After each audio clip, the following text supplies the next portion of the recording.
Sahana bhavatu, sahano bhunaktu, saha viryam karavavahai, tejasvinavaditam astu ma vidvishavai.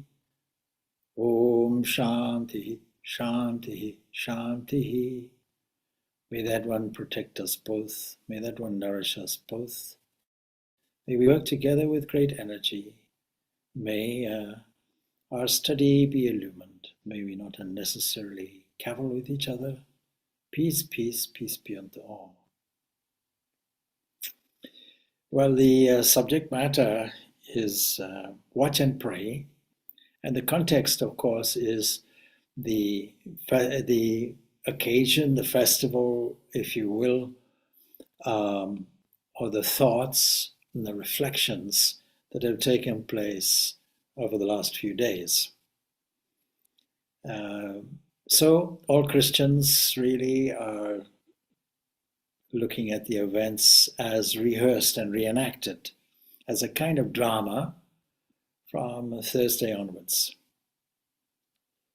And so what is the meaning for us as Vedantins, and how does it impact us, and how do we feel a solidarity with the Christian community in a reenactment of a drama? First of all, why should we reenact any of these dramas? Surely these are events that would have happened about 2,000 years ago. What relevance is it for us today? And why should it be inserted into the Christian calendar?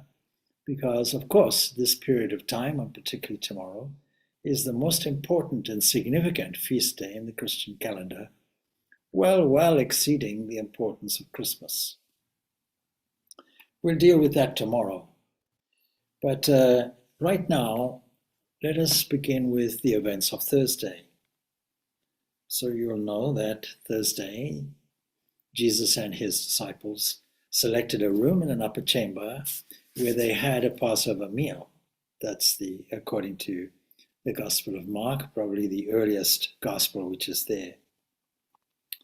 And so they went to this room and had their Last Supper, and there were other significant things from other Gospels. So first of all, we can understand the importance of community in spiritual life. Very often people ask when there have been some disruption to their community, oh, I'm looking for another Sangha, I'm looking for another community. And the community gives us a safeguard. It gives us the opportunity for holy company. It gives us the understanding of a kind of fellowship, a common purpose. And so we can see in our mind's eye in that famous painting there, Leonardo da Vinci with the Last Supper, where a community sitting at a table, dramatically presented. And of course, we see there some dramatic elements. First of all, this dramatic element of betrayal. There's the dramatic event of identifying the potential betrayer. So there's a trust issue going on in amongst the community. And then we see that Jesus is washing the feet of his disciples in a whole display of humility.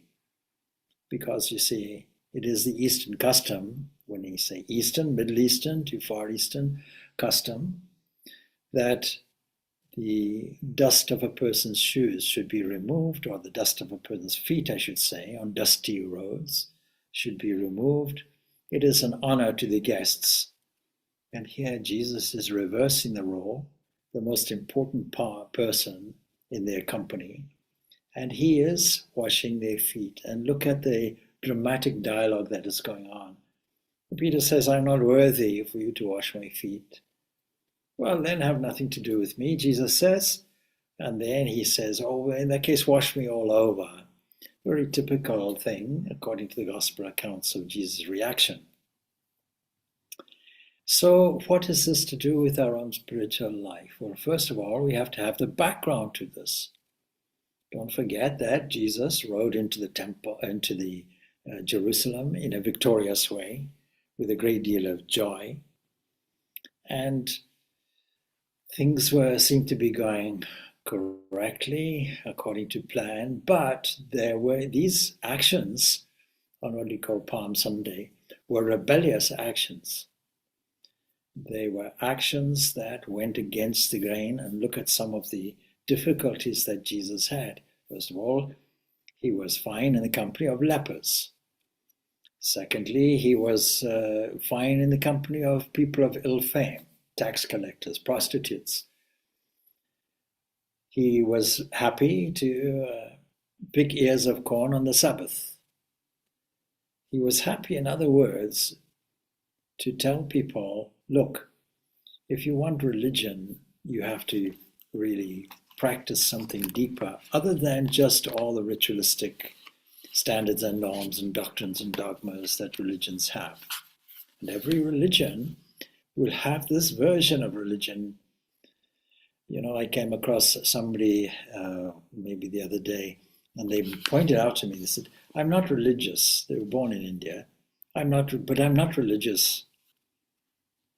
Yeah, it's okay. Then I asked, what do you mean by religious? What do you mean by religion? Swami Vivekananda, in one of his writings, would have said, try to be pure and unselfish. That is the whole of religion. And he elaborates a little bit also. He says, my children, the secret of religion lies not in theories, but in practice. To be good and to do good. That's the whole of religion.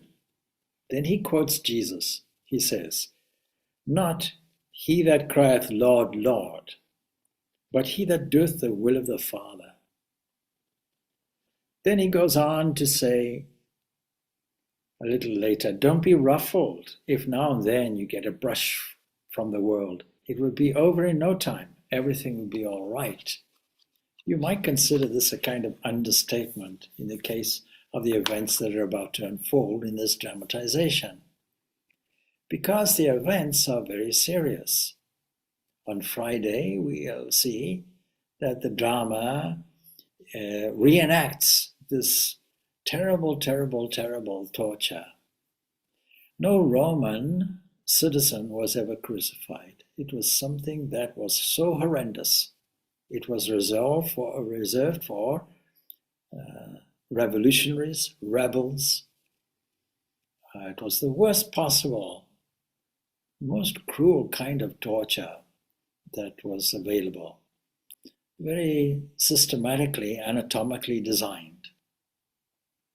We can hardly look upon these scenes, and yet it was very common Roman practice to teach other people a lesson because it was on public display.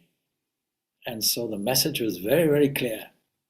If you mess with us, then you'll be on public display, and we'll put it on a Via Appia or something like that, a Roman road, then everybody can witness and see. And it, particularly outside, let's say, the gates of a city. So we see that thousands of people who bothered to challenge the authority of the Roman Empire and the Roman Emperor himself would have suffered a fate, you know the expression, a fate worse than death. We can't think of a fate worse than death, but possibly crucifixion might be one of them. And the victim will die a very long, painful asphyxiation kind of death with no support for the feet and simply hanging. It's unlikely that there was the standard crossbeam that we find in common artistic portrayals. It was more likely a T shape, an upright with a crosspiece just wedged on the top. And so this was the terrible practice, but what led up to this, rebellion, led up to this. But you see, we should not be afraid of it. Because, as Swami Vivekananda says, there will be ups and downs, but they will soon pass. Now, the most tragic thing that we could ever think of is pain, suffering, and ultimately death. And this really is a threefold factor that stimulates us to look at life a little differently and how to deal with it. And even in history, we find that from time to time, virtue arises, virtue declines as well. And when it rises, when virtue declines, and when this declination rises to extremely dangerous proportions, particularly, of course, in Hinduism, we have this Kali Yuga, where there's progressive decline of moral values. And this began around about 3102 BCE with Krishna's decline. But you see, there is some statement that Krishna makes that endorses some kind of hope for us. We can take it as we want, but the theory of the incarnation, that is, this cosmic balancing power emerging as a human to save us, is surely the expression of supreme love. So the cosmic balancing power takes appropriate action from age to age, we are assured, and assumes a body of pure sattva for us. And this is put out in some beautiful texts, some beautiful verses. Whenever there is a decline of this dharma and a rise of a dharma, then I embody myself, O Bharata. Yada yada hi dharmasya glanir bhavati Bharata. Abhyutanam adharmasya tadatvanam strajami. Then he goes on to say, why? Well, paritranaya sadhanam vinashaya chaduskritam dharma samsthaparataya sambhavami yuge yuge. For the protection of those who are virtuous, the good, the wise, and for the destruction of the wicked or wicked behaviors, and for the establishment of balance, dharma, I am born, he reiterates, from age to age. And when Krishna talks of I, and when Jesus talks of I, all they're doing is they're talking from the position of this cosmic mind, this cosmic consciousness. And then if a person knows this in a true light, and Krishna puts it personally, my divine birth, in other words, my cosmic birth and action, is not born again when he leaves his body, but comes unto me.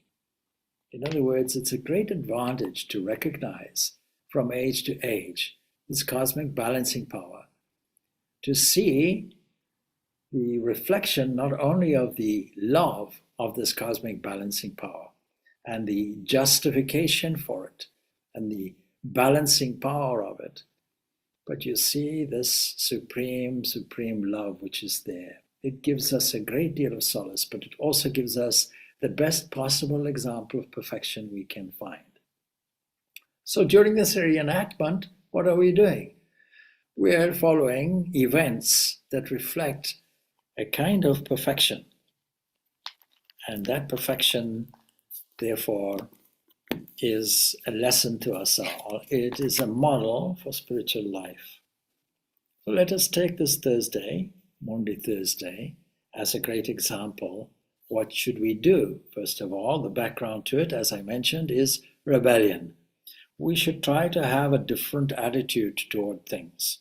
All the greatest achievements, accomplishments in the history of the whole universe has been the person or people who have had a change of attitude, who have looked at things in a different creative way and discovered a practical formula for change.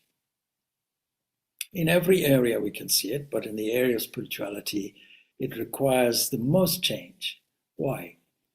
Because at the habit level, we are used to dealing with the world in an individualistic, human way.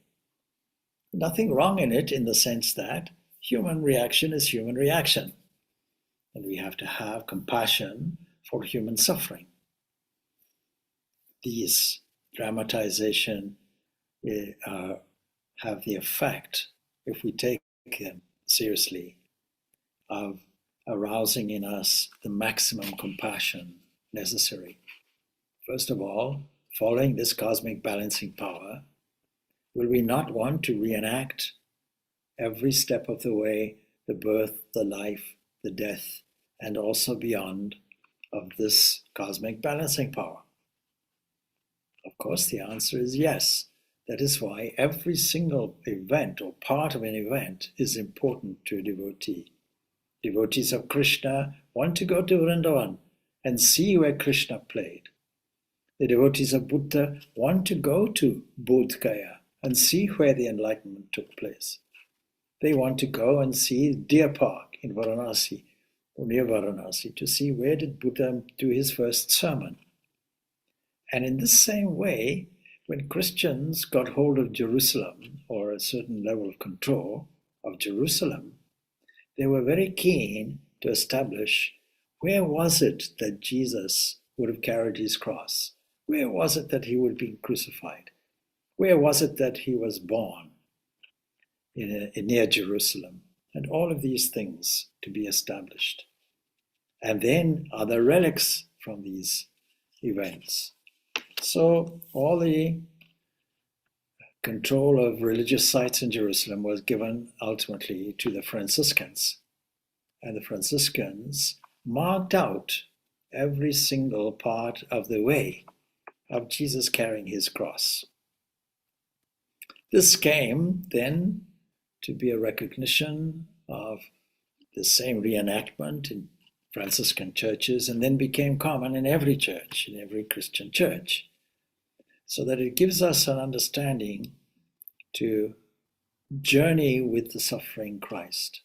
Now, many people will find this a little morose, a little bit difficult, because if you really enter into the shared suffering of Christ, then what will it do to the mind? Will it make us unhappy?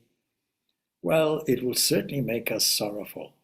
But will that sorrow stimulate compassion?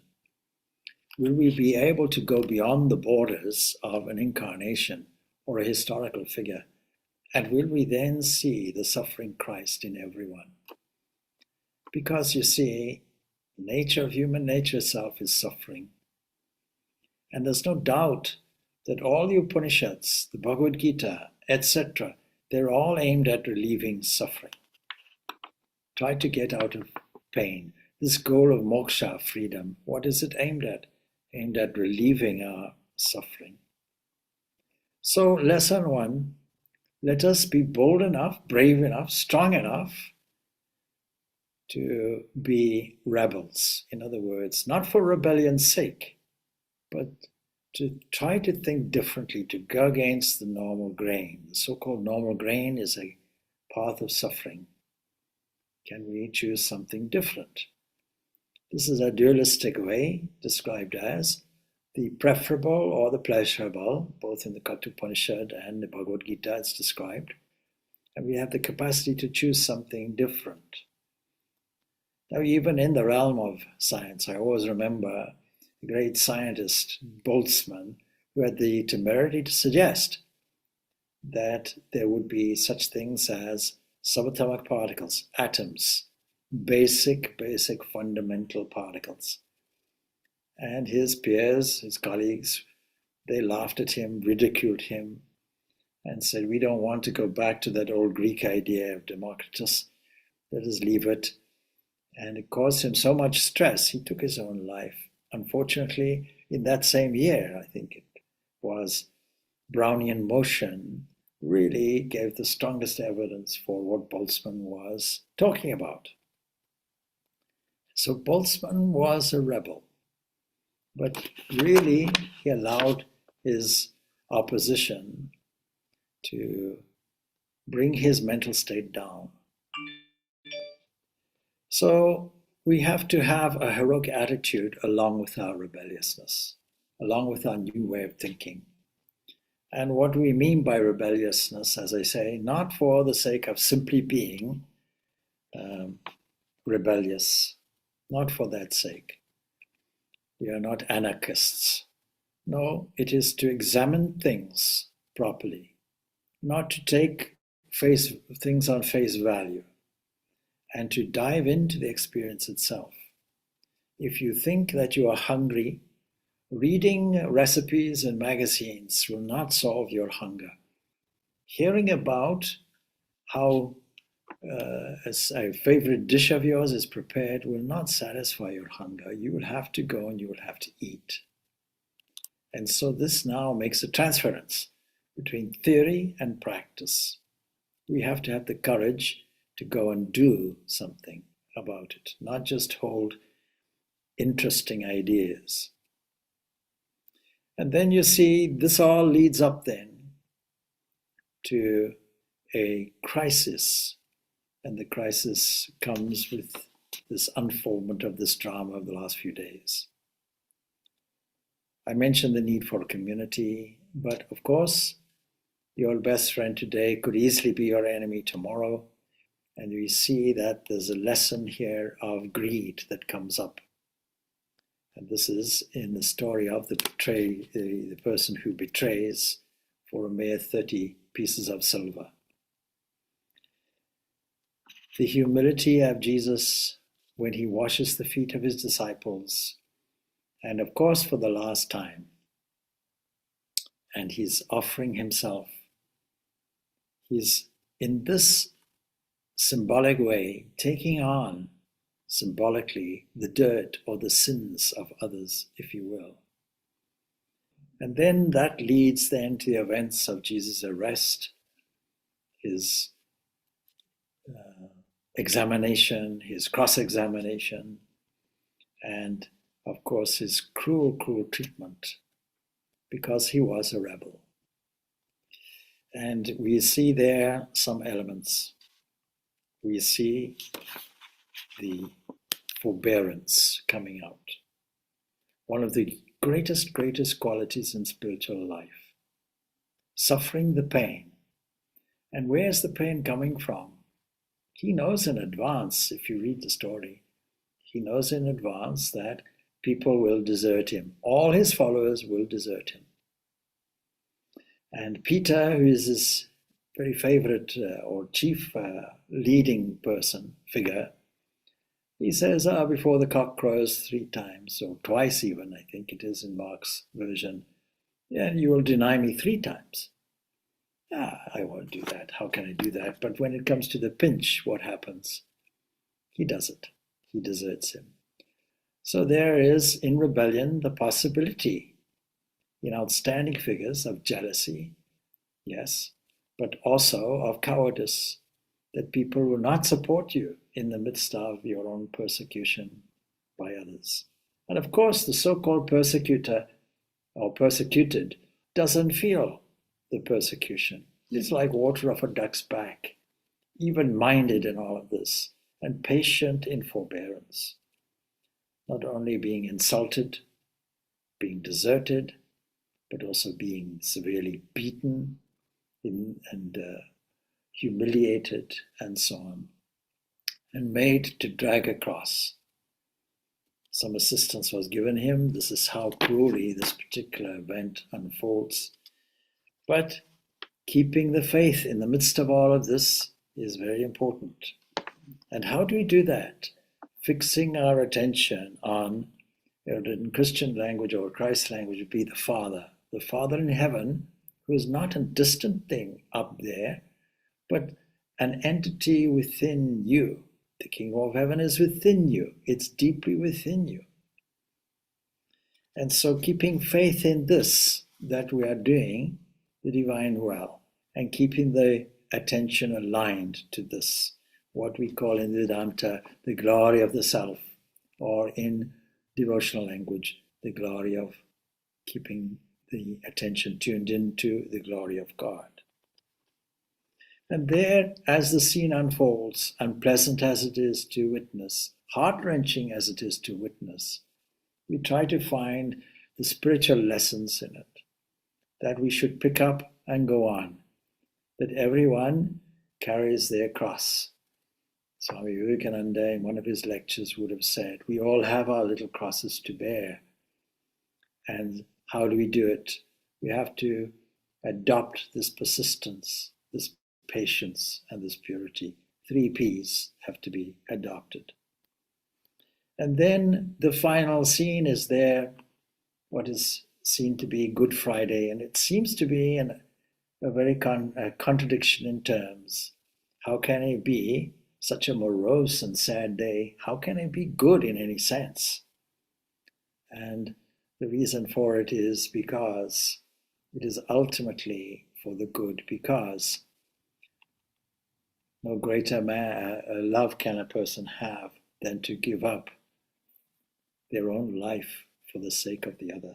Particularly the generosity of spirit that allows us to give everything for the benefit of mankind itself. This is the great, great lesson, the greatest lesson. It is not about a suffering person. It is not about punishment or capital punishment. It may tell us a little bit about the cruelty of man, of course, because there are 3 types of people witnessing this scene. One type of witness will be the unconcerned, the indifferent people, those who have a curiosity for these things. And we see it today when the whole of the media tells us of horrendous things going on in the world.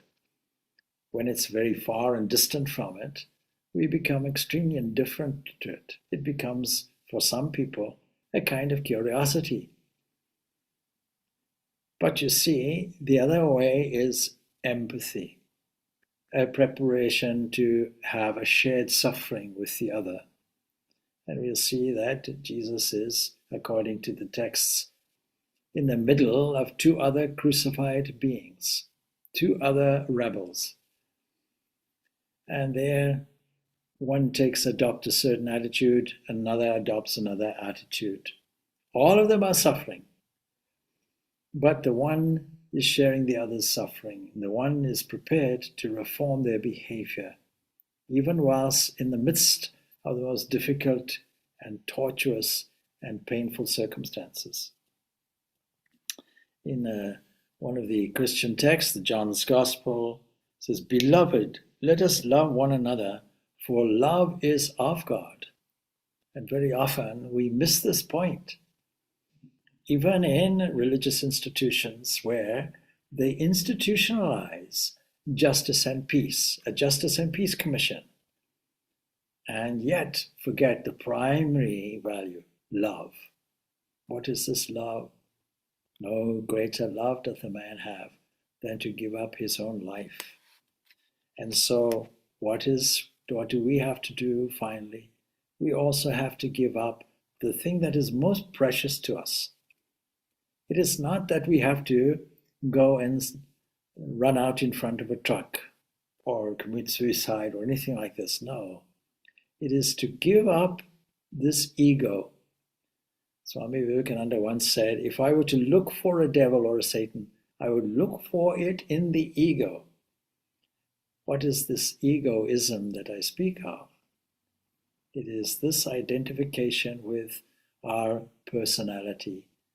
That gives us naturally a sense of pride. It also gives us a sense of our position, a sense of fighting. It gives us a sense of defense. It gives us a sense of selfishness. But what is religion? I come back to Swami Vivekananda. Complete selfishness, selflessness, forgetting the self, thinking of the other person first. And we may say that Jesus hanging on the cross is like an upright eye crossed out. Take away this ego. And why? Do it as an open channel for divine grace to flow for others. What a beautiful, beautiful self-sacrifice. Selflessness will come with self-sacrifice.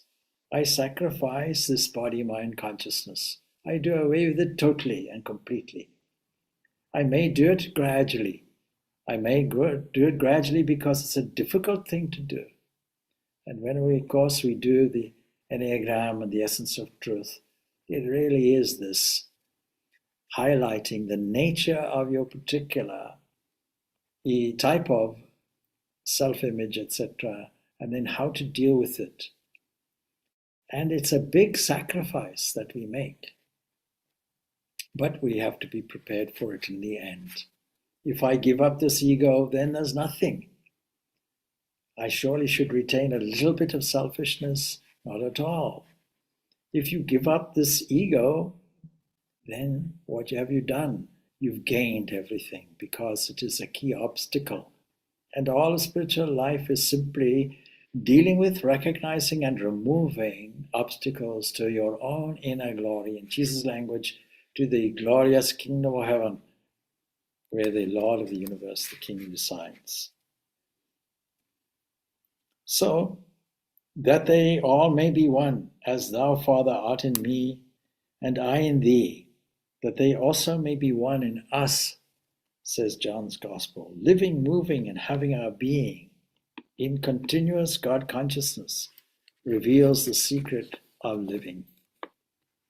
And it reveals the secret of living with other people. What's the secret of our relationship to other people?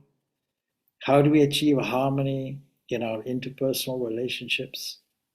Well, we can say from a human standpoint, satisfactory relationships between groups of people and between individuals depend upon the quality of communication. So all too frequently, attempts at communication result in misunderstanding, confusion, worst confounded. So often these unhappy events are due to the prevalent belief that there are many minds with diverse interests, that we can get something from somebody, or that somebody can be taking something from us. But there's a different way, and this is the way that Christ and others show us. That is the infinite way. The infinite way approaches the problem from an entirely different point of view. Our secret lies in a new concept of human relations. It's a relationship based not on individuality, on separateness, but on oneness. And it springs from a conviction that we are not beings separate or beings apart from one another, but that our oneness with the highest principle, in Jesus' language, our Father in heaven, constitutes our oneness also with one another. And so Jesus, from the very start, has in mind a salvation of people. Some may interpret it as salvation from Roman tyranny or salvation from suffering. We can say salvation from suffering. That sums any kind of suffering up, any kind of contextual situation. Then you see, if we give up this ego, we are making not only the supreme offering, but we are making the supreme opening also. Now, how do we do this? We have to keep vigil. And today I put a thought out, and this is how we keep vigil. And so I'll go through this thought just to conclude. Be alert as thoughts stream in. That's one kind of vigilance.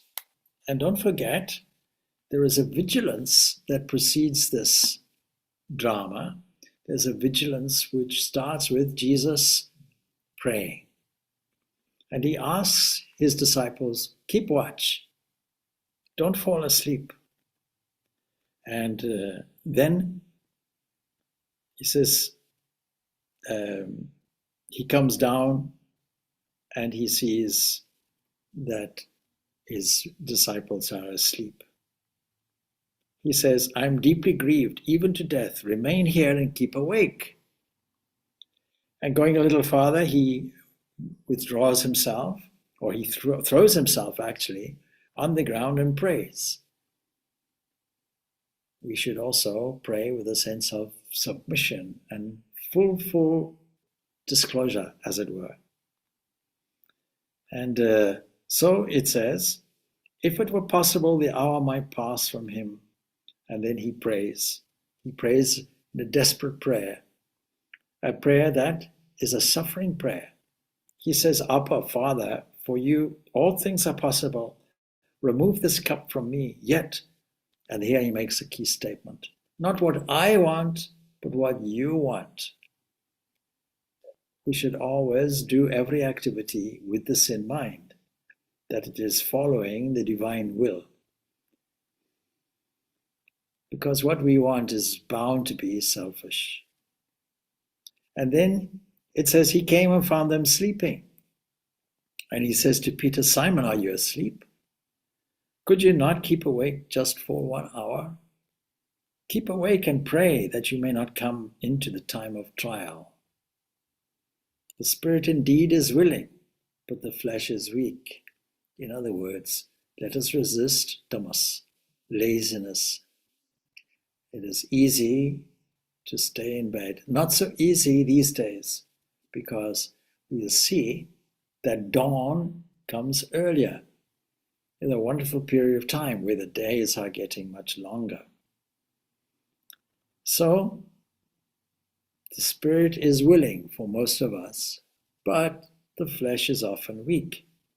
And again, so says the text, he went away and prayed, saying the same words, and once more he came and found them sleeping, for their eyes were very heavy, and they didn't know what to say to him.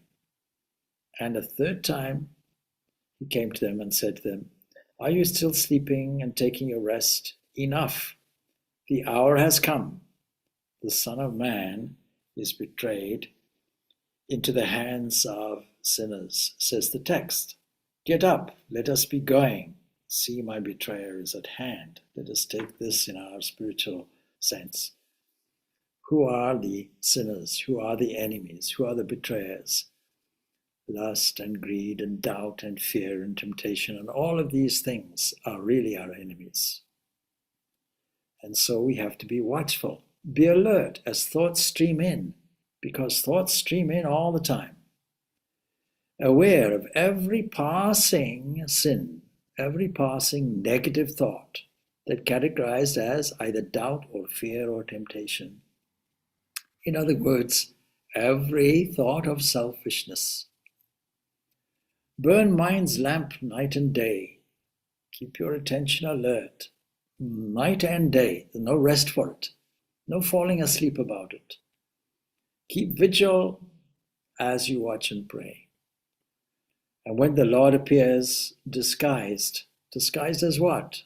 Disguised as people, as places, as events, but characterized mainly as people in front. Be sure that he is recognized deep inside, playing the part. And mindful of your own demise. Yes, body and mind will go at some point. The hour has come, says Jesus. Keep vigil in each enterprise, in working, in waking, in all your activities, in all your interrelationships. Each life is like a candle flame, oblivious of where once it came. Yes, we are made in the image of the divine, lit and fueled till wind snuffs out. Yes, the wind of God's grace is ever blowing, says Sri Ramakrishna, and the sense of I can be snuffed out by allowing ourselves to go with the flow as opposed to against it, and filling up, as it were, with divine grace. But also, of course, one day the lamp will be blown out, that is, the human bodily life will go. We have to be careful about it.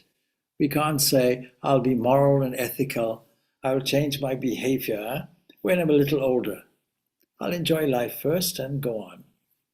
This was one of the great self-confessed statements of a great saint, St. Augustine, who enjoyed his life to the full in his youth and then said, well, later, I'm enjoying life too much. Anyway, we have to be vigilant because every second counts.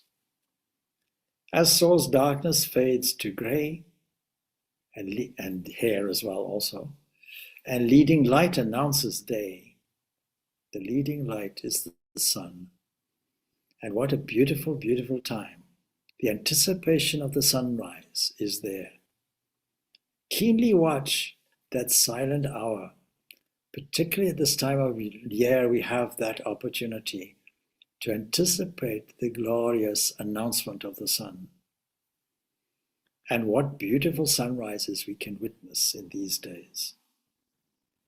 Keenly watch that silent hour. Keep vigil over kingdom's power. The idea of today in the Christian liturgy really would be this. The Lord who we loved so much seems to have disappeared from us. It seems all dark and hopeless, like a funeral. It seems that our own life and the meaning of it has gone. These are dark days.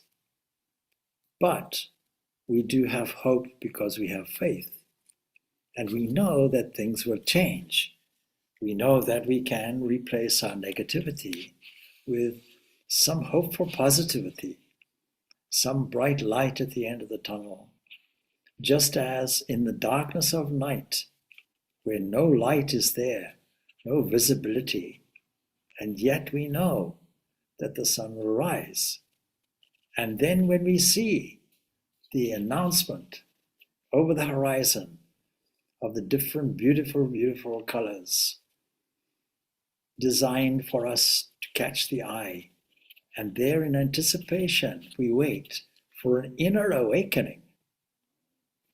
And this really is the precursor for meditation. To feel, there you are, Lord. You are there within me and also within everything. There you are. You have truly removed the darkness. Asato ma sadgamaya, tamaso ma jyoti gamaya.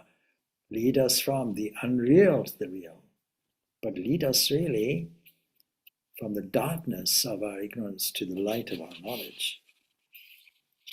And then we can finish with a small prayer then, which was also written to accompany this reflection.